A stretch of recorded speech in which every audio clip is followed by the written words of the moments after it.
Jared, did you surprise yourself at all about how kind of quickly you were able to make an impact and kind of do the things that people have gotten used to you doing defensively on the glass, making plays with the pass? A little bit. I knew I might be a little rusty coming in, and as far as rhythm and knowing the plays and all that stuff. So my main goal was just to go out there, play hard, bring the energy, and then everything else, just control the controllables, and everything else to play its in. Players talk a lot about how you can't replicate in a real NBA game with scrimmages or in practices, how you hadn't played since February 1st last year at Boston, right? How did that go for you, and how are you feeling physically after doing so? It was good. Like you say, it's hard to replicate that stuff. Like, me and JJ were just messing around with me, like going through the stuff over there. In his opinion, I might have been going like a 5 out of 10, but the way I was able to turn it up today, it's just hard to replicate those type of game reps, even with dress rehearsals and stuff like that. So it was good to finally get back out there and get some game reps. Jared, it's often talked about the journey. When you think about the journey to get back here, what does it mean to get back here, and how much were you thinking of that before they tipped off tonight? It means everything, man. It's been a long journey, been a tough journey. It's almost been a full calendar year since I was able to play the game again. So, just taking everything, embracing it, the moment, and just being thankful for the moment, thankful for everybody that was a part of it, my rehab process, and, the organization, everybody just being patient. So, it's a big step in the right direction, and, I'm excited, and, it's been a hell of a journey. Hello, Lakers fans. This is Wilson. So it's currently Saturday night at 8:34 p.m. as I record this. Just about 30 minutes ago, the Lakers got finished closing out their third straight victory. This one was over the Golden State Warriors in Oakland. I'm sorry, in San Francisco nowadays, but in the Bay Area. The final score was 118-108. Lakers are now 2-0 against the Warriors on the season. Of course, the first one happened on Christmas Day. AD finished with 36 points and 13 rebounds. LeBron finished with 25 points, 5 rebounds, and 12 assists. Jared Vanderbilt, he made his season debut. And the Lakers, man, most notably tonight, they held Steph Curry scoreless in the second half. So Steph had 13 in the first half and then didn't score in the second half.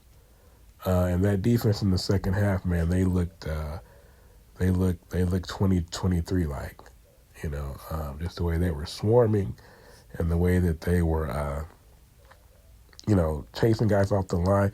And with AD, being the hub of the defense and the roamer, just like it was when we made the conference finals a couple of seasons ago. And now, of course, this is coming on the heels of 2 nights ago in Los Angeles. The Lakers, putting the beats on the Celtics. I've been on here, since, the start of the year, or I think it was maybe, New Year's Eve or something like that. And I've been on here, man, and I've been, talking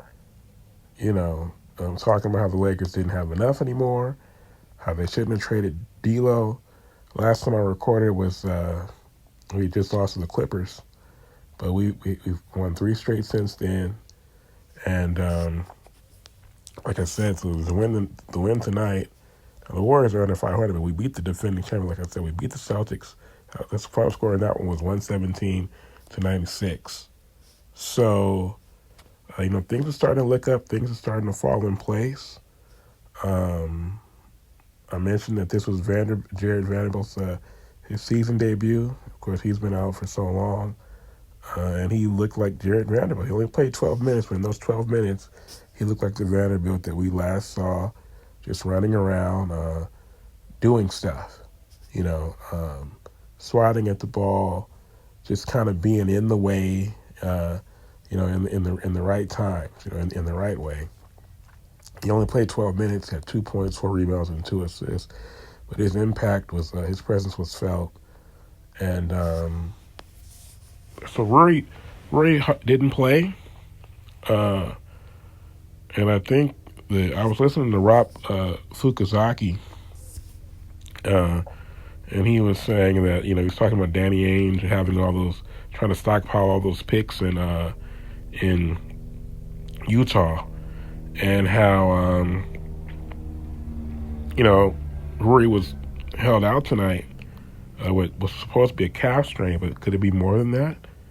As it comes to last, and I saw him say that he didn't even notice that Rui wasn't playing, and I didn't notice either. And I talked about Rui, I think it was a couple episodes ago, about how he's playing more minutes this year, but he hasn't been as productive numbers-wise, And is he the odd man out now that Vando is back and Finney Smith is in there? I never really, was as excited about Rui as everybody else was when we first got him. Obviously, we made the conference finals, and the season turned around. We probably acquired him and D'Lo, around the same time, 2 years ago during the season. And, he's been okay, but he kind of is what he is.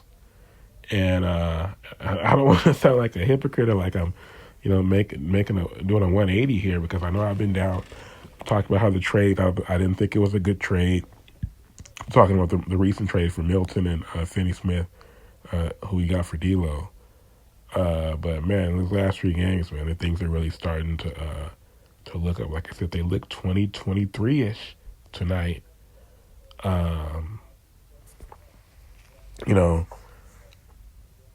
The Lakers, I don't know if you could say, have they been linked to Walker Kessler, or is that just who Lakers fans want is Walker Kessler?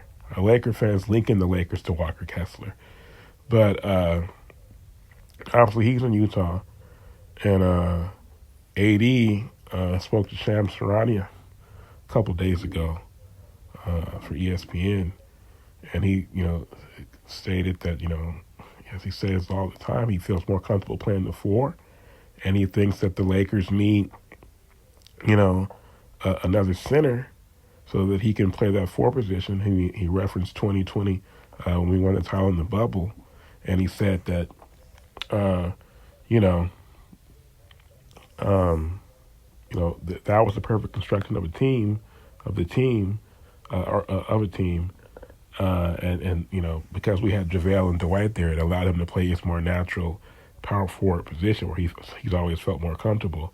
We've always done that. Those guys like that, and this goes back to when, the days of Tim Duncan and Kevin Garnett and guys like that. I guess you could put Rasheed Wallace in that same category, Dirk Nowitzki, where you had these 7-foot guys, and all of a sudden now they're playing power forward instead of center, and they didn't like to play center because, they felt like it, like the center position, when I know Tim Duncan felt like that it kind of, it limits, he felt like it was restrictive. People, like, they put you in a box when they label you a center. And, like guys like him and KG, they didn't like being listed. Those guys like that, they didn't like being listed at 7 feet. So Anthony Davis is from that, that cloth, that line of big man who's a bit more. I don't want to say finesse or soft, because I don't think, obviously that's not how you would describe Tim Duncan. Well, certainly not soft, but more, these are skillful, big men who can do different things on the basketball court. And, obviously that description, it fits Anthony Davis. And so Pau Gasol was like that too, but I don't think Pau complained as much about playing the 4, started playing the 5 as AD, as much as it just was obvious that, because Pau was, how you have to flailing around and getting out physical and out muscle. No disrespect to Powell, because I love the guy, but that's just how it was. And so AD, yeah, man, he likes he likes to have a big man next to him. And the Jazz, they have Walker Kessler, who's, the Jazz, like I said, Rob Fukuzakis, and everybody knows Danny Ainge. He likes draft picks, and he's if the Lakers can get Walker Kessler, who's an excellent defensive big man, and put him next to AD, and then AD can just roam around, man, that would be a terrifying defensive duo. I was listening to Lakers Lounge, and they were talking about when we beat the Celtics 2 nights ago, and how the Lakers were, running Boston off the 3-point line, right? And then we know the Celtics, they shoot, they won the title last year shooting, all those threes. I think I saw this year they're shooting like 53s a game, 49, 53s a game. So, but, like I said, and when they were playing, I remember when they played Cleveland, I think the first time they played them this year, it was in Boston. And I think it was Doris Burke who mentioned that they spent the game running Cleveland off the 3-point line. So, it's funny when people talk about these fantasy matchups, like who would win between everybody talks about the Golden State team that had Durant, Curry, Thompson, these great shooters, and Curry and Thompson stretching the floor, and what Durant can do as an outside shooter, and it's like people look at it and go, it would be a math problem basically for like teams of yesteryear, whether it's the Jordan Bulls or the Showtime Lakers or the Bird Celtics or the Shaq and Kobe Lakers, right? But it's not like there's no game plan or no strategy for a team that likes to shoot a bunch of threes. Pretty much I don't think there's any style of play that you could think of that there's no counter for, right? About the only thing that I can think of would be when Shaq was in his prime and just nobody could deal with him, it's like how do you deal with that, But even that was, made possible by the fact that you have Kobe Bryant on the perimeter. So, personnel matters. But, you think Phil Jackson or Pat Riley wouldn't have been smart enough to go, okay, these guys shoot a bunch of threes, and they were just like, well, what do we do? How do we stop these guys from shooting all these threes? Well, there's a way to do it. And Boston showed that against Cleveland, and the Lakers showed it against Boston. And I feel like they showed it again tonight against Golden State. And like I said, they held Curry scoreless in the second half. He was 0 for 8 shooting in the second half. So the defense is definitely starting to come together. And more and more, I'm looking like I don't know what the hell I was talking about, because they're definitely looking better. It was looking kind of dicey at first without D'Lo, but lately it's been looking a lot better. And if I mentioned Lakers Lounge, that's Anthony Irwin, and he had Raj. I don't know if he has Raj every show or. Seems like that's his main goals. I don't know, but if they're to be believed, this is the first time the Lakers have been 7 games over 500 since 2021. So the Lakers are now 25-18 in the 5th seed and 2 games behind Denver for 4th. And you look at the schedule coming up just for the end of the month here. And the Lakers have a chance to get to 10 games over 500 by the end of the month. If you look at their schedule coming up, they have, let's see here. It'll be the Hornets on Monday, the Sixers on Tuesday, and the Wizards on Thursday. So now all 3 are road games, but Those are three. That's a 12-30 Hornets team. Sixers 17-27. Knowing the Lakers' luck, Embiid will be back for that one. He never plays. He'll probably show up just to play against the Lakers. And the Wizards are 6-38. So, if the Lakers take care of business like they should and play like they've been playing, they could be 10 games over 500 by the start of February. Now, in February, the schedule gets, in the second half of the season, the Lakers have had a pretty easy schedule, especially this month. So in the second half of the season, it's going to get a little bit more dicey. So it'll be the Knicks. This is in February. Knicks, Clippers, Warriors again, Pacers, then the Jazz, back-to-back against the Jazz. And then the Hornets, so that's to be 3. And then Trailblazers. So that's a nice little 4-game stretch where we can, if we take a couple losses, we can get back on track. Then it's the Nuggets, the Mavericks, and Luka will more than likely be back by then. Then the Timberwolves, and then the Clippers again. That's the month of February. You look at March, Clippers, Pelicans, because the Pelicans are not good. The Knicks, Celtics again. Celtics will want vengeance. The Nets, the Bucks, who've been playing a lot better since that very slow start they had. The Nuggets again. The Suns, the Bucks, the Nuggets again. Then the Bulls, the Magic, the Pacers, the Bulls, and the Grizzlies. The Grizzlies are top 3 seed in the West. And then it's the Rockets. The Rockets also a top 3 seed in the West.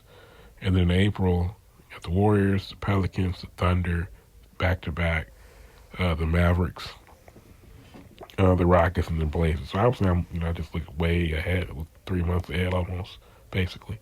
But the schedule does get harder in the second half.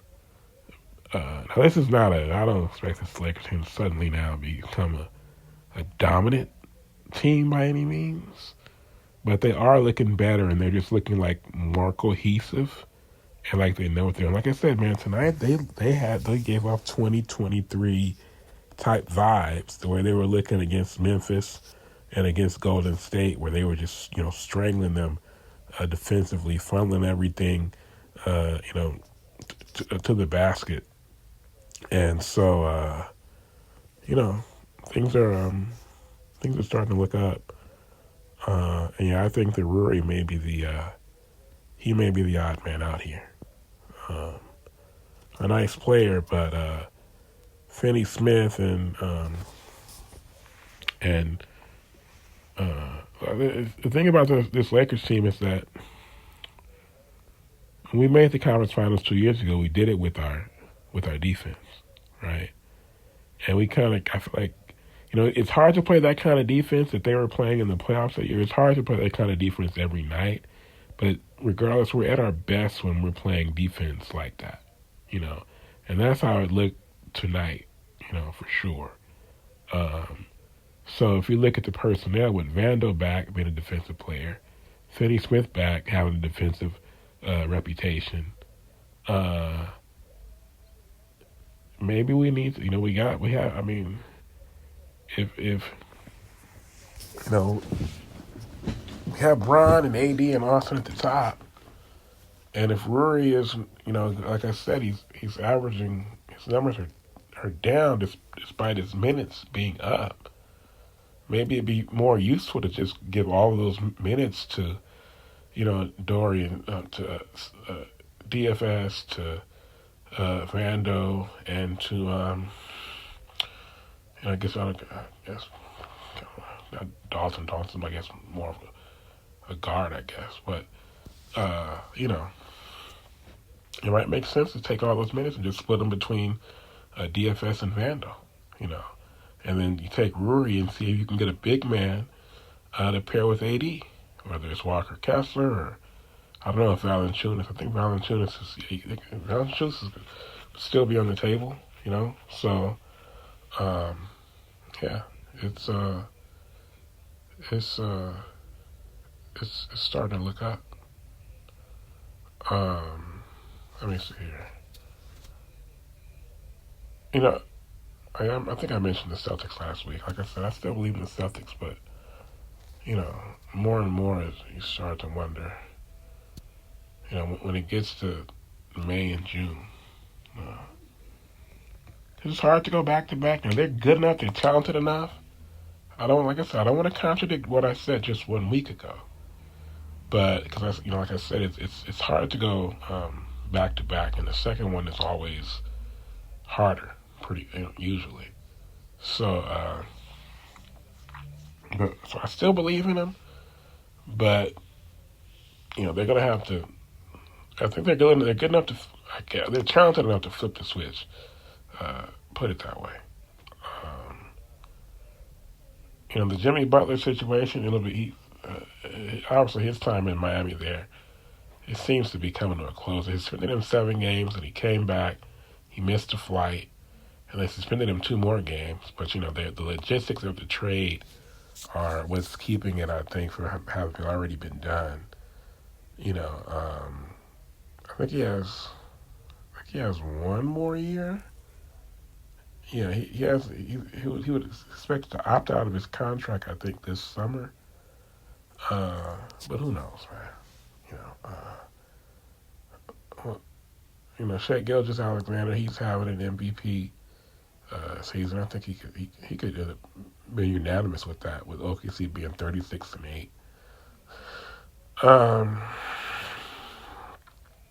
Houston, man, and Ime Udoka, he sure can coach. Denver, boy, Russell Westbrook to me with Joker, it kind of reminds me of Bill Walton on the Celtics in his later years, playing with Bird, 2 basketball geniuses, right? And Westbrook, somebody we know Joker was basically like a center version of Bird, and Westbrook, all the triple doubles he's got, and it's just it's interesting to see when you put him with another guy like that, how well they play together. I think I saw somebody say that Joker has better chemistry with Westbrook than anybody that he's ever played with. And so, we have to see what how things shake out. I'll tell you, in Denver, I sure do like that Kate Cunningham, man. He can get anywhere on the floor at any time and get any shot he wants. If he becomes a little bit better shot maker, man, the way he can get to his spots and get to anywhere he wants on the floor, he should be making half of his shots. I think he shoots 45% from the field, but he should be making half of his shots. His shot selection is really good. Like I said, he can get anywhere he wants to on the court. So, there's another level that he could go to, and he's fantastic as it is. And the Pistons are, the best that they've been in years. They're 23-22 right now. They're the 6th seed in the East. So, shout out to Detroit, and shout out to JB Bickerstaff and the job that he's doing there. Now, elsewhere, obviously Donald Trump was, let's switch gears completely. But I want to talk about Pete Carroll. Pete Carroll, of course, was named the new head coach of the Raiders. I mean, I think, Pete's going to make the Raiders. Pete's going to make the Raiders a lot more competitive. That division is tough. You're talking about 4 world-class coaches they have in that division: Andy Reid, Sean Payton, Jim Harbaugh, and Pete Carroll. So that's 3 Super Bowl winning coaches, and then another guy who's been to a Super Bowl and then also won a national championship in college. Of course, Pete also won a national championship in college. And Pete's West Coast background, with him, and obviously what he did at USC, what he did with the Seahawks.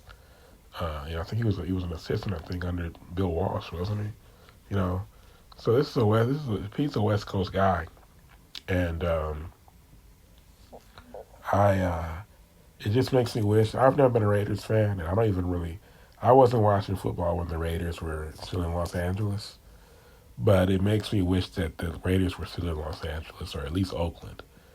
Because when they were still in Oakland, it was. I mean, I guess at the end of the day, the Raiders fans, whether you were an LA Raiders fan or an Oakland Raiders fan, it doesn't change. So you think about somebody like Ice Cube who was rooted for the Raiders when they were here. In Vegas or wherever they could be, probably he's still going to be a Raiders fan, and I think that's how most people, West Coast people look at it. And Vegas is still pretty much West Coast, but when we think about the West Coast, we really think about, California. So it makes me wish that because I would, and I want to root for the Raiders now just because of Pete, because of what he did at USC and the love and admiration that I have for him and appreciation that I have for him. But I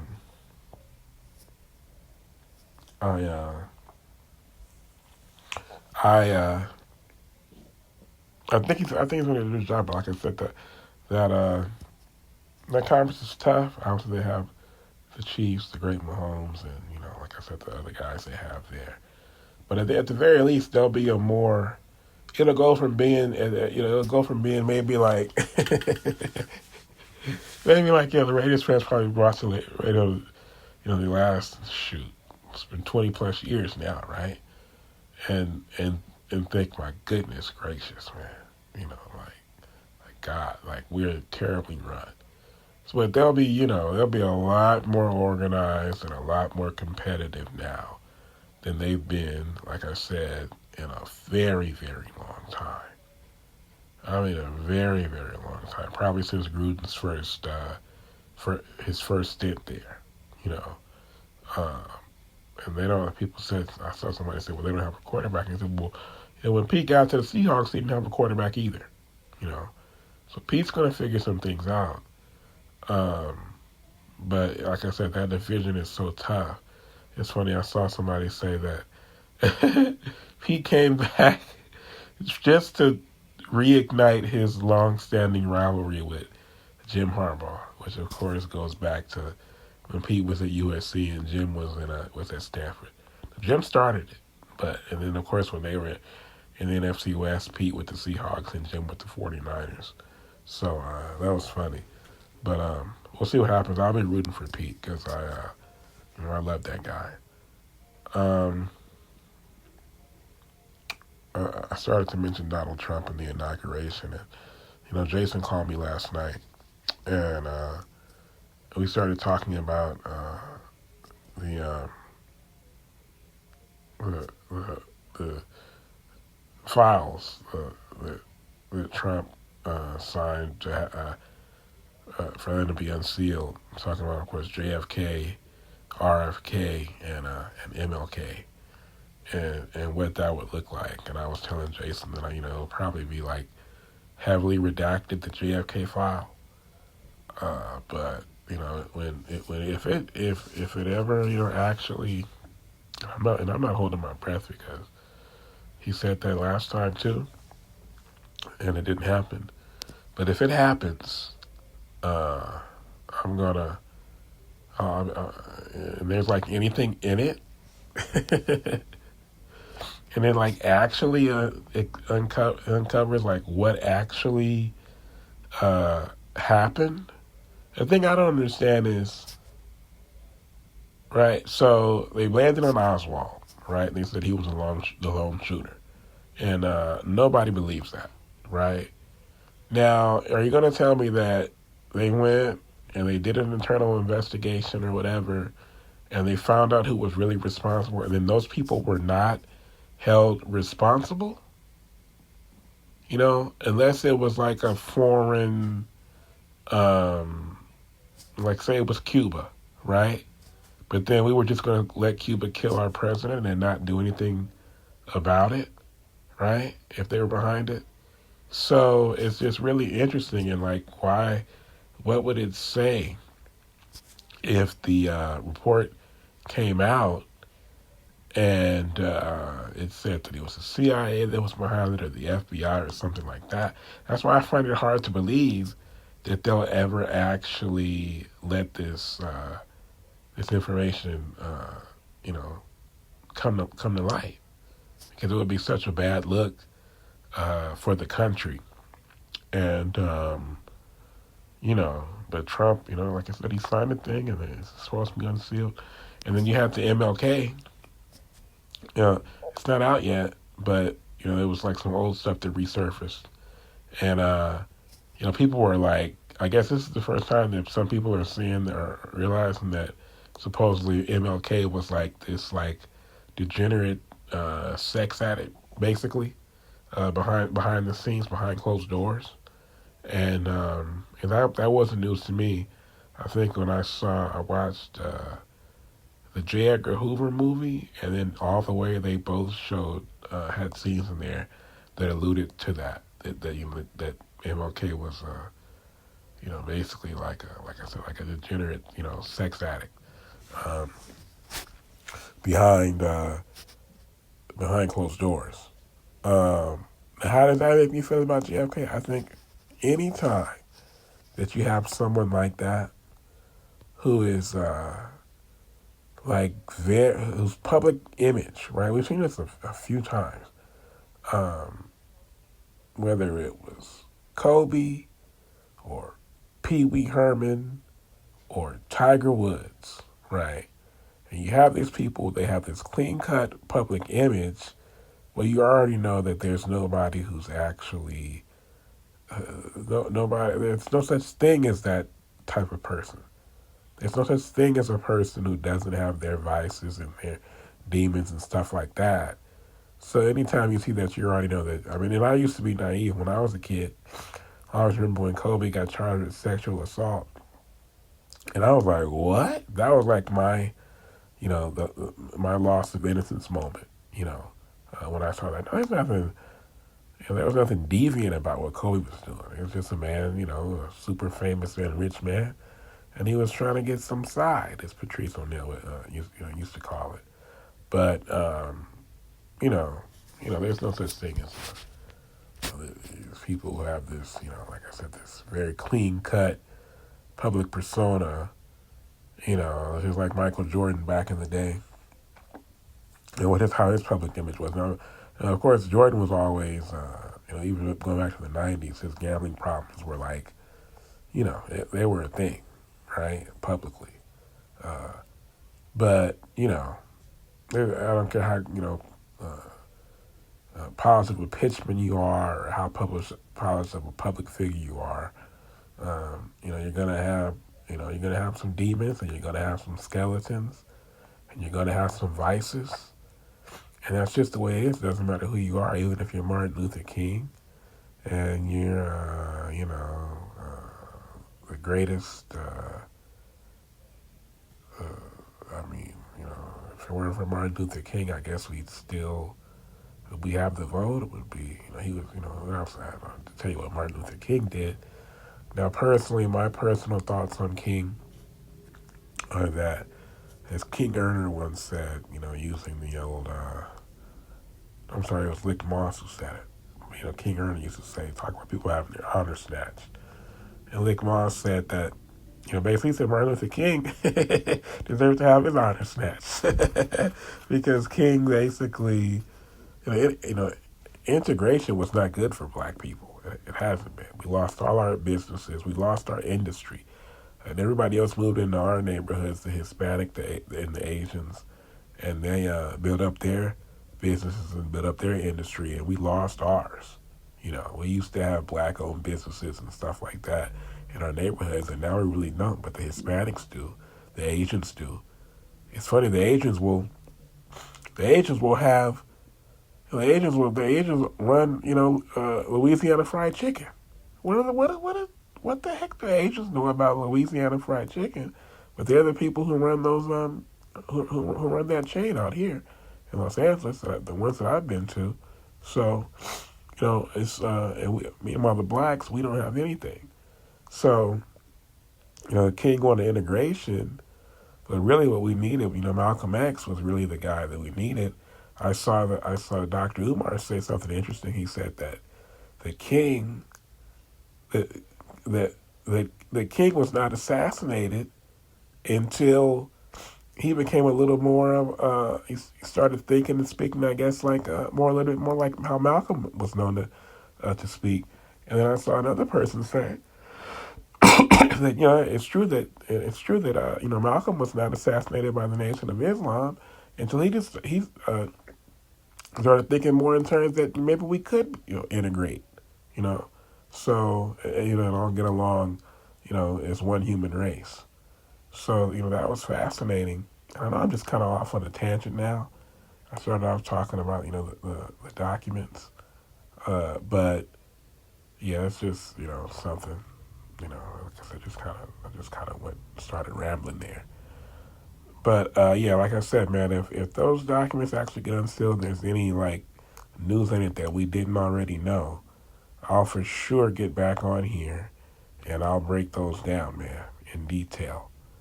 But until then, or until the next time, what can I say, man? I'm not going to hold you guys any longer. Have a good night, and I'll talk to you next time.